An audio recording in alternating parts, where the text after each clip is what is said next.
So, after Vampire Savior was released, an odd thing happened. Capcom went and released two updates exclusive to Japan for both Vampire Hunter and Savior, called Vampire Hunter 2 and Vampire Savior 2. These creatively named updates used the sprite work, backgrounds, and general game mechanics from Vampire Savior, but the move lists for many characters were tweaked, and the Dark Force technique was changed.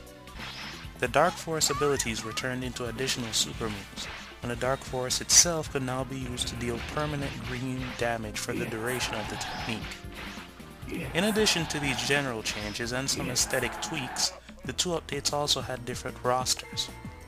Vampire Hunter 2 used the same roster and soundtrack from the original Hunter.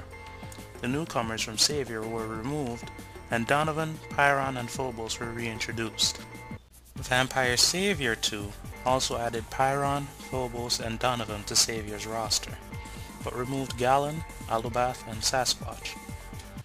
The official explanation for these updates was that the CPS2 system didn't have enough memory to include every character intact, and maintain the proper speed for the game at the same time. The typical response from gamers today would be something to the effect of, "No way, they did it just to gouge arcade players at the stand. Typical Capcom. They get you coming and going," and then go off to make a petition or mount a boycott or some other inane attempt at retribution, which would inevitably fail due to lack of willpower.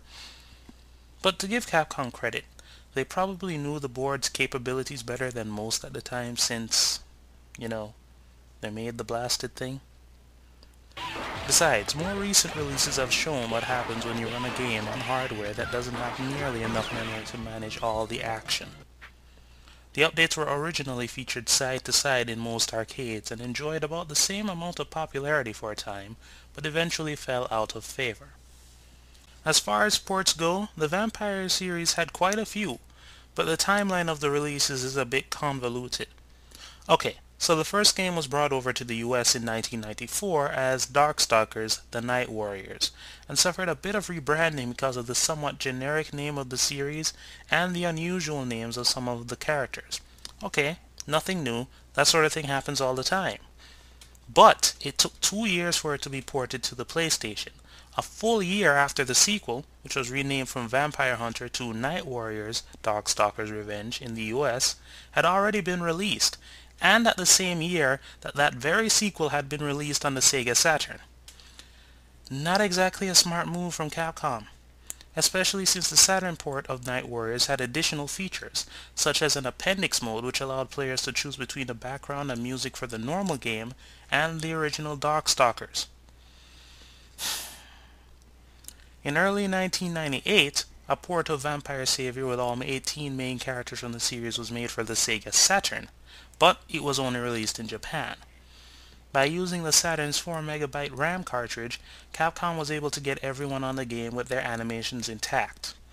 Later on in the year, a similar port was made from the PlayStation as well, and this time it was released in America as Darkstalkers 3: Jedda's Damnation.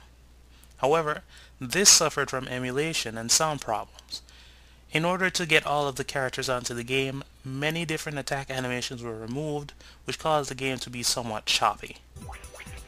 It wasn't as bad as the terrible ports of the Marvel games that Capcom made, but it was noticeable to anyone who had played the original game or the Saturn port. To compensate for this, Capcom added a new version of the appendix mode from the Hunter port, allowing players to tweak jumps and dashes for the characters and to change the game to play more like the Vampire 2 and Hunter 2 updates. In the year 2000, Capcom released Vampire Chronicle, an entry in their matching service series of fighting game compilations for the Dreamcast. Like some of the other games released for the matching service, Chronicle allows players to mix and match different parts of the series. Players can choose to either use the round-based matches from Vampire and Hunter or the down system from Savior, and pick and choose between different versions of the main 18 characters based on their Vampire, Hunter, Savior, and Savior 2 appearances.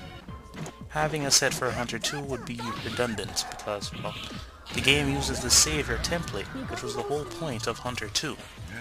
Chronicles was ported to the PSP in 2004, and brought over to the US as Darkstalkers Chronicles the Chaos Tower, so named because a new mode called Tower was added, which was like a survival mode but with various challenges and missions added as you climbed said tower.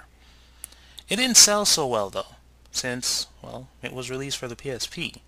This was before the trend of releasing a fighting game for the PSP and PS2 simultaneously occurred, plus the D-pad for the system often hampered execution, to the point where people were actually gluing quarters onto the D-pad in order to play better. And even back at the system's launch, emulation and piracy were rampant. Finally, in 2005, Capcom released Vampire Darkstalkers Collection for the PS2 in Japan. Modeled after the Street Fighter Zero anthology, Darkstalkers Collection featured all 5 arcade releases in a gallery format, as well as an unlockable art gallery, hidden arranged versions of Savior, Hunter 2, and Savior 2, and a secret option screen that could be used to tweak move properties for different games. The emulation doesn't seem to have any bugs or errors, and the hidden characters and Easter eggs from the arcade and console versions were kept as well, making the games in the collection more or less arcade perfect. On a related note, it seems that Capcom has learned their lesson from the sneaky bait-and-switch that they and Brady Games tried to pull with the Alpha Anthology in the US, as they've added proper command lists to the training modes of each game. Despite its convoluted history and constant rebranding attempts, the Vampire series itself has a unique style of gameplay that stands out as one of Capcom's stronger entries in the fighting game genre, and still maintains a small following to this day.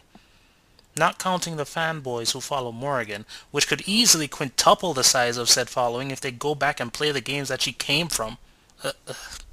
Never mind. Whether Capcom decides to play to that following in the future or not is uncertain.